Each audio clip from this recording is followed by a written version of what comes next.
Civic ভলেন্টিয়াররা ভালো কাজ করলে সরাসরি নিয়োগ পেতে পারেন পুলিশে। এমন কোনো ব্যবস্থা করা যায় কিনা নবান্নের বৈঠকে সে বিষয়ে খতিয়ে দেখার নির্দেশ দিয়েছেন মুখ্যমন্ত্রী। স্বরাষ্ট্র দপ্তরকে মুখ্যমন্ত্রীর এমন নির্দেশ দেওয়ার পর থেকেই প্রশ্ন তুলছেন বিরোধীরা। ঠিক নির্দেশটা কি এবং এই নির্দেশ কেন, এই ভাবনাটা কোথা থেকে আসছে একটু জানতে চাইব। দীক্ষা আমাদের সঙ্গে রয়েছেন, দীক্ষা জানাবেন। দীক্ষা, দেখো, গতকালকে মুখ্যমন্ত্রী মমতা বন্দ্যোপাধ্যায় নবান্নে 15টা দপ্তরের সচিবদের দিয়ে বৈঠকে বসেছিলেন এবং সেখানে স্বরাষ্ট্র সচিবও ছিলেন।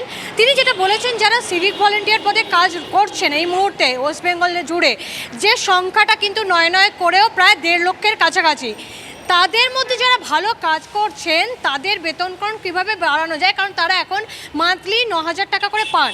এই 9,000 টাকায় করে তাদের সংসার চালানো সম্ভব নয়। তাই জন্য তার বক্তব্য, তাদের পরিকাঠামোকে উন্নত করা যায় কী করে এবং তাদের কিভাবে কনস্টেবল পদমর্যাদায় নিয়ে যাওয়া যায় সেই ভাবনা চিন্তার কথা করতেও তিনি বলেছেন। এ প্রসঙ্গে একটি বলে রাখা দরকার যে 22শে জানুয়ারি একটি বিজ্ঞপ্তি জারি করা হয়েছিল, যেখানে বলা হয়েছিল যে সিভিক ভলেন্টিয়াররা ভালো কাজ করেছেন এবং 3 বছর কাজের তাদের সুযোগ হয়েছে, কাজ করেছেন তারা, এর পরবর্তী ক্ষেত্রে যখন লেডি কনস্টেবল বা কনস্টেবল পদে নিয়োগের বিজ্ঞপ্তি জারি হবে, যারা 3 বছর সিভিক ভলেন্টিয়ার পদে কাজ করেছেন তারা সেখানে অ্যাপ্লাই করতে পারবেন। অর্থাৎ কিনা যারা সিভিক ভলেন্টিয়ার তাদেরকে কনস্টেবলের জন্য তার নিয়োগ করার কথা বলা হচ্ছে। এখানেই বিরোধীরা আপত্তি জানিয়েছেন। দীক্ষা, আমি তোমার কাছে ফিরছি। এই মুহূর্তে আমাদের সঙ্গে রয়েছেন প্রাক্তন পুলিশ কর্তা অনিল জানা। অনিলবাবু, একটা প্রশ্ন, যে যদি সিভিক ভলেন্টিয়াররা ভালো কাজ করলেন, তারা যদি সরাসরি পুলিশে নিয়োগ পান, এটা কি যুক্তিসঙ্গত? আপনার কি মনে হয়? ব্যাকরণে বলে না, কর্তার ইচ্ছাই কর্ম, কর্তা যাহা করে তাহাই কর্ম। কর্তৃ যা চাইবেন তাই হবে। আইন কানুনের দরকার কি আছে? সব ডিপার্টমেন্টে তো ষষ্ঠী পুজো হয়ে গেছে, এবার এটা পুলিশটাও শেষ করে দিলেই তো হয়ে গেল। পুলিশে তো এখন যে অভিযোগ উঠছে, আমরা তো, আপনি এই কথাটা কেন বলছেন?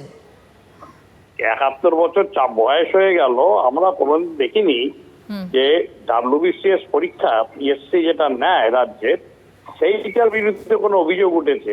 এখন তো অভিযোগ উঠছে ইংরেজিতে ফেল, বাংলায় 18 হয়েছে টপার, বিডিও।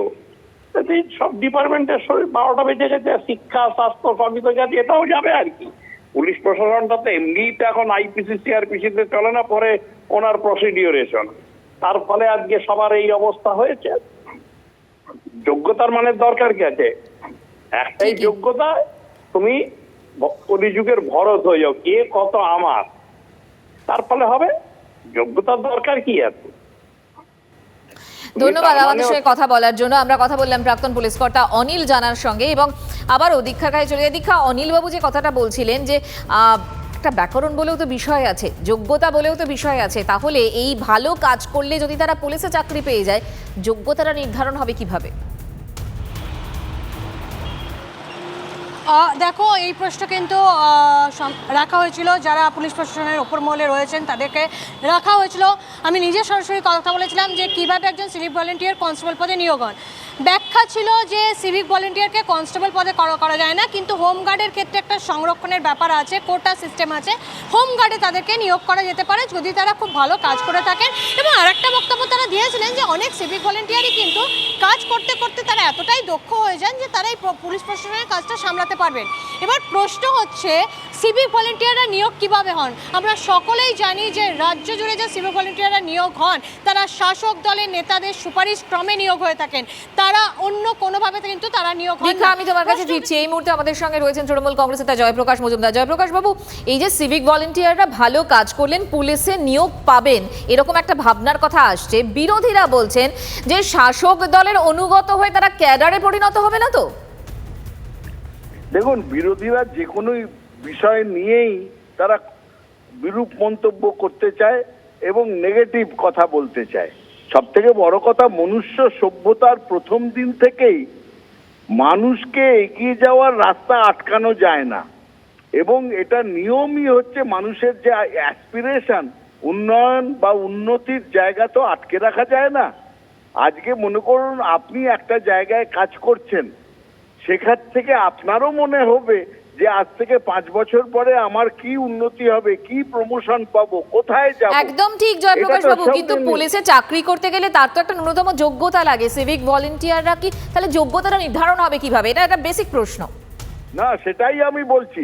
আজকে সিভিক ভলেন্টিয়ারদের বলা হয়েছে কি যাদের যোগ্যতা নেই তাদের দেওয়া হবে। সিভিক ভলেন্টিয়ারদের মধ্যে গ্র্যাজুয়েট নেই কেউ, সিভিক ভলেন্টিয়ারদের মধ্যে যোগ্য প্রার্থী কেউ নেই, এটা কি করে বলছেন? আজকে বলুন ওনারা যে সিভিক ভলেন্টিয়ার সবাই হচ্ছে অতি অযোগ্য, এটা বলার ক্ষমতা নেই বিরোধীদের। প্রশ্ন হয়েছে যারা ভালো কাজ করবে, যাদের যোগ্যতা দেখা যাবে তাদেরকে সুযোগ দেওয়া হবে জীবনের সামনে এগিয়ে যাওয়ার। এটা সব বুঝতে জায়গায় পেরেছি। আছে। জয়প্রকাশ বাবু, অনেক ধন্যবাদ আমাদের সঙ্গে কথা বলার জন্য। বিরোধীরা কি বলছেন শুনি। সুকান্ত মজুমদারের বক্তব্য, সুজন চক্রবর্তীর বক্তব্য। এটা টোপ দেওয়া হয়েছে এই যেহেতু পঞ্চায়েত নির্বাচন আসছে, পঞ্চায়েত নির্বাচনের আগে সিভিক ভলেন্টিয়ারদেরকে টোপ দিয়ে কাজে লাগানোর জন্য।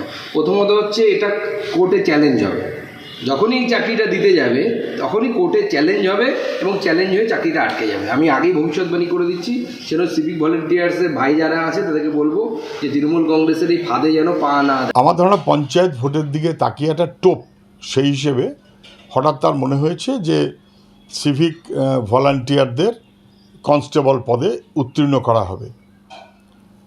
আসলে সিভিক ভলান্টিয়ারদের সম্ভবত উনি পঞ্চায়েত ভোটে কাজে লাগাতে চান। তৃণমূলের হাল ভালো না, মানুষ ভোট দিলে তৃণমূলের হাল খুব খারাপ হবে, এটা বুঝে গেছেন। সিভিক ভলান্টিয়ারদের একটু টোপ দিয়ে তাদের ভোটে কাজে লাগাতে চান।